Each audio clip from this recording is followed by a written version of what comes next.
Hi, I'm Nick, an MCAT teacher and content creator at Kaplan.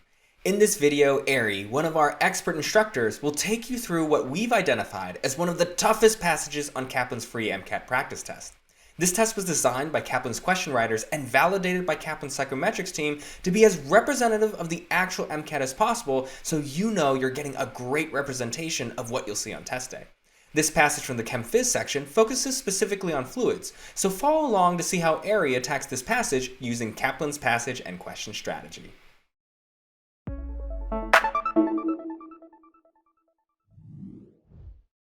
The first thing I notice as I approach passage 3 of the Chem-Phys section is the equation, which looks like Bernoulli's equation but has some interesting characteristics that make it not identical to the form I'm used to seeing. One way or another, fluids is one of my favorite topics, so I already feel this is one of the first passages I would approach. Skimming through the rest of the passage, I reach this graph, and honestly, I find it hard to tell whether this graph represents experimental results from research being conducted in the passage, or if this is just an illustration of a trend. Most of the time on the MCAT, graphs means experiments, but this graph lacks a key indicating the variables correlating to each line, and the figure caption simply describes it as tension as a function of aortic circumference. If this were an experiment-based passage, I would be searching for and interrogating the variables of the experiment when I read it. But there were no indications of researchers or hypotheses or investigations in what I glimpsed of the first couple of paragraphs. So when I go a little bit further and look at these last two paragraphs, in part, I'm looking to see if there was some sort of experiment being done. But I still see nothing but information related to fluid dynamics of the circulatory system, which I know from experience is how the MCAT loves to test fluid dynamics. There's a second equation that also looks familiar at a glance. With two equations given, a graph that seems to be informational rather than experimental results, I'm going to read through this passage at medium depth and create an outline. The complexity of the text leads me to choosing outlining over just highlighting testable content. It looks like this passage is really trying to communicate ideas about the circulatory system and not just list facts I'll need for the questions. Ideally, that glance through the passage and decision to outline really would have only taken me maybe 15 seconds. Now it's time to execute my plan and outline this passage. I can't help but see the first equation as Bernoulli's equation, which I already know. However, I notice three things as I read the text and look at the equation. First, I always look at Bernoulli's equation as the law of conservation of energy applied to moving fluids, and this format of the equation makes that explicit, as it says that the total is equal to the energy per unit volume. As a physics enthusiast, I appreciate this formatting. On the other hand, the other two things I notice go against my usual thought processes. First of all, I don't normally see the rho GH term being subtracted. In Bernoulli's equation, it's a total, with each term being added. So that tells me that this equation isn't just Bernoulli's, and I'll worry about that subtraction if a question ever draws my attention to it. The other strange thing I notice is the definition of terms in the sentence following the equation. The MCAT nearly always gives a list of terms just like this following any equation, and if it's an equation with which I'm already familiar, I just scan to make sure I recognize all the variables. What I catch here is that big P is not just pressure, but is specifically listed as elastic pressure. This matches the mention of pressure in the description just before the equation. In my preview of the passage, I noticed mention of elasticity in other paragraphs, so this will probably be important for me to keep in mind, so I'll just highlight this. Even though I'm outlining this passage, this paragraph was really just about the equation, and that stands out on its own. I'm not going to write anything down about this one, so I'll leave it just with the one highlight. The next paragraph confirms my suspicion by immediately opening with a reference to elasticity, and my focus here is on this first sentence, which says that the blood vessels store energy generated by the heart using this elasticity. This is a connection I now can make to further content knowledge I already have. Artery walls are thick and elastic, and their elastic recoil after being stretched helps the blood keep moving forward continuously.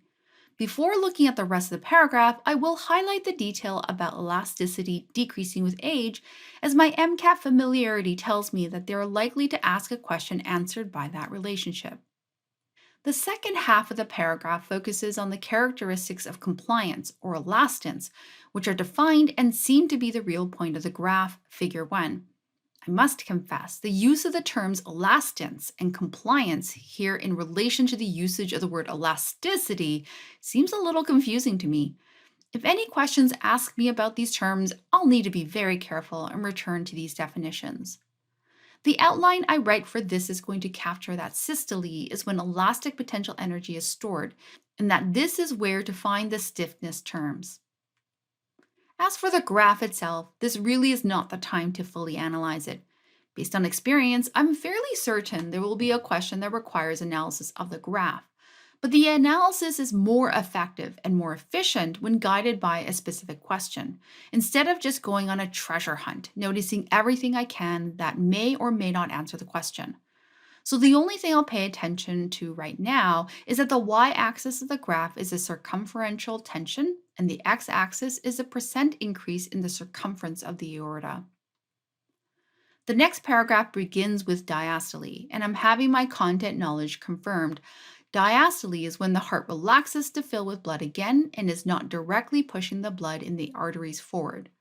This sentence is saying that the stored elastic potential energy is used to keep the blood moving, just like I had anticipated.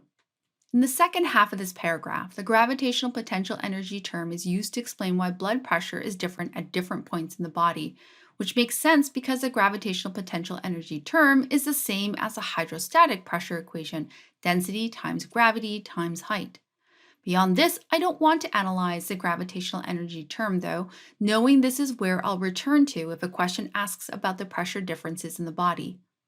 My outline for this paragraph references that diastole is when elastic potential energy is converted back into kinetic energy, and the relationship between gravitational potential energy and the pressure differences through the body. The final paragraph includes another equation I already know, the equation for fluid resistance through a tube. But I find the first sentence very interesting, as it states that flow depends on energy difference between 2 points and the resistance to those points. That is Ohm's law from circuits. V equals I times R, which rearranges to I equals V over R, which is what this first sentence said. I'm not at all surprised to find Ohm's law in a fluids passage because it is one of the most common ways Ohm's law gets tested. The equation for resistance in this paragraph is testable content, though the MCAT is unlikely to test you on completely remembering it and plugging in values. It's more about relationships, especially the relationship to radius, which is inverse to the fourth power.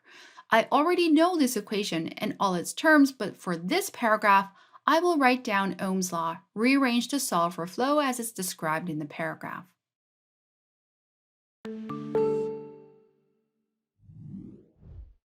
Question 13 has answer choices that are pressures in millimeters of mercury. The question wants to know what the pressures will be at the head instead of the heart, and references 182 centimeter height of the individual from the passage. I doubt this question involves any calculations, especially since the 83 in the answer choices looks familiar. When I check the passage to find the information given there, I go back to the third paragraph, where pressure in different parts of the body was discussed. And here I find that this individual's mean arterial pressure at the heart is 83 millimeters of mercury. This question is not asking me to calculate or determine anything. Instead, it's asking me whether the pressure at the level of the head will be nothing, lower than, the same as, or higher than the pressure at the heart. I could try and find justification based on the discussion in paragraph 3, but really I know the path to the right answer can be found through my knowledge of pressure. Pressure increases deeper in a fluid, and that includes in the blood vessels in the body. If a person is standing, average pressure is highest in their feet and lowest in their head. So it won't be C or D, the same as or greater than pressure in the heart. The pressure will also not be zero because hydrostatic pressure is not the only source of blood pressure. If it were, blood would never flow through the body. That means I would choose B and move on.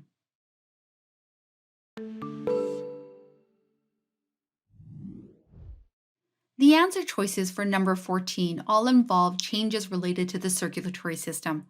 I also notice there's a relationship between C and D, so I might wind up evaluating that relationship. The question asks how to counter the effect of increased lung elastance.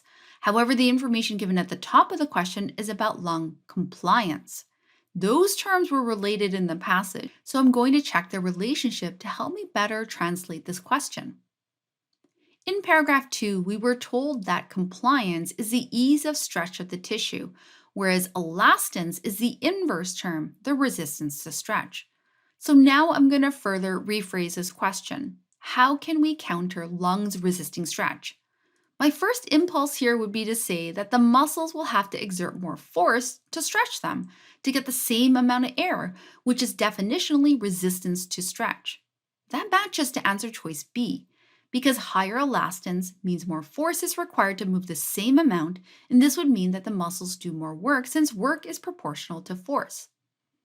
Answer choice A is not correct because decreased compliance is the exact same thing as increased elastance. They are inverse terms. You can't counter a process by having more of that exact same process. I never did look at the relationships between C and D, but they are worth a quick mention now. These two answer choices are really the same thing. The ratios are flipped, and the change is flipped between the two, and two negatives make a positive, so they wind up being the same thing. Without actually evaluating what those answer choices are even supposed to mean, which isn't worth it, those answers must both be wrong, because they both can't be right. These are, in fact, wrong for the same reason as answer choice A. They are the result of increased elastance, not a way to counteract it.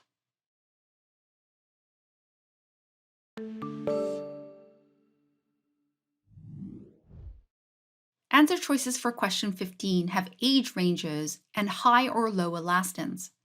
The question asks for us to evaluate figure 1 and identify whether maximum aortic circumference increase of 15% would be high or low elastance and most likely seen in a younger or older individual. The first thing I'm going to need to do is consult figure 1 in order to find out what a maximum 15% increase looks like on the graph. Returning to the figure, 15% is as low or lower than the lowest maximum value on the graph, with the steepest lines.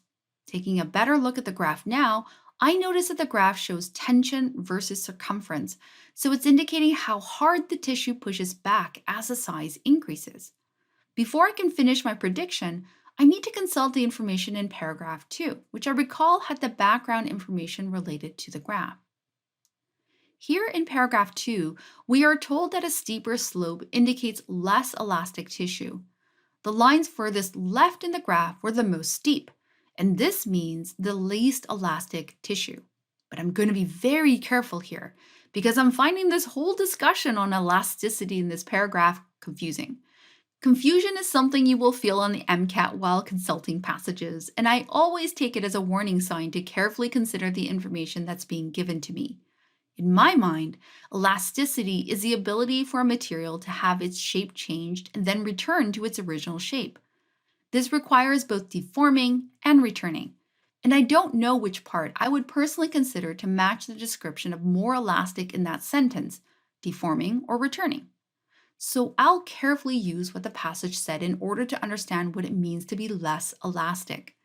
The axes on the graph are tension on the y-axis and circumference on the x-axis. A steeper line there means that as circumference increases, tension, the returning force, increases more quickly than it does for a shallow line. Compliance was ease of stretch, whereas elastance was resistance to stretch. On this graph, steeper lines resist stretch and more shallow lines allow for an easier stretch. Since the text says that steeper is less elastic, more elastic in the usage of this paragraph means having a greater compliance. The answer choices were about elastance, and the situation presented was the steepest slope, which means high elastance. That means that the answer is either B or D. When I attacked this passage, I highlighted the age relationship at the top of paragraph 2, and I'm glad I did because it made it very easy for me to find it now. The passage says elasticity decreases with age. But elastance is not elasticity. It does the opposite. So someone with high elastance, as in this question, is going to be someone with higher age, which means the greater than 80-year-olds answer choice D.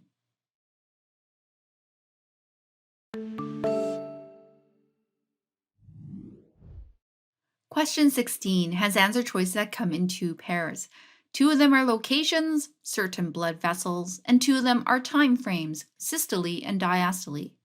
The question asks when or where a measurement was made that determined elastic energy to be the greatest energy source. So first, I need to know whether this is more time or location dependent, and then I need to find when or where elastic energy would be the greatest. It seems to me like it could be either when or where, so I'm going to consult paragraph 2, which is where my outline indicates elastic potential energy is most greatly discussed. My map's reference to systole here already makes me suspect that answer. Here I find two references that can help me with the answer choices. One of them is that the measurements of elasticity are being done in the aorta. This connects to some biology content knowledge for me. Arteries are elastic, they maintain their shape when emptied and can stretch and recoil. Veins are flimsy, they collapse when emptied and they are not elastic. This makes me doubt the location answer choices because the location where I would expect the greatest elastic energy storage would be in the aorta and systemic arteries. The second reference I see in this paragraph is time related, as the passage specifically says that it is during systole that the blood vessels store a proportion of energy generated in the arterial walls. This alone would be enough for me to choose systole, the time frame during which the heart contracts and forces blood into the blood vessels. Diastole was mentioned in paragraph 3 and is when the passage says elastic energy is converted to kinetic energy. So this confirms that systole, C, is the correct answer.